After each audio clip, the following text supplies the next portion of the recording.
আসসালামু আলাইকুম। আশা করি সবাই ভালো আছেন। সাথে আছি আমি এমদাদুর রহমান। আজকে মূলত আমি আমার লেখা প্রথম বইটি নিয়ে আলোচনা করব। বইটির নাম হচ্ছে বাংলা, ইংরেজি এবং গণিতের প্রাথমিক সমৃদ্ধি। আশা করি বুঝে ফেলছেন যে বইটির নাম থেকেই এই বইয়ে মূলত কোন কোন বিষয় লেখা আছে।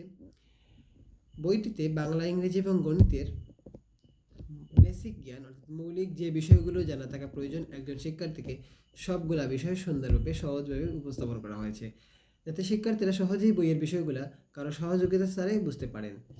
এবং এই বইটি দ্বারা একজন অভিভাবকও শিক্ষার্থীকে সহজে বোঝাতে পারবেন।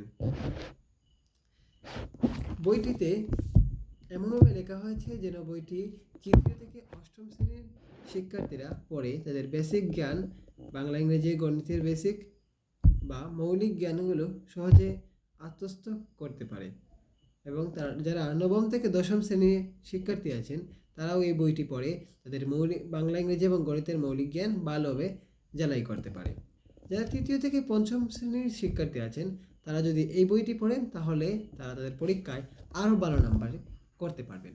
এবং যারা ষষ্ঠ থেকে অষ্টম শ্রেণীর শিক্ষার্থী আছেন তাদের ক্ষেত্রেও তারা তাদের বর্তমান এখন যে টপিকগুলা পড়তে হচ্ছে বা পড়তে হবে পরীক্ষায় ভালো রেজাল্ট করার জন্য, সেই টপিকগুলা সহজভাবে বোঝার জন্য এই বইটি একবার হলেও তাদের পড়া উচিত বলে আমি মনে করি।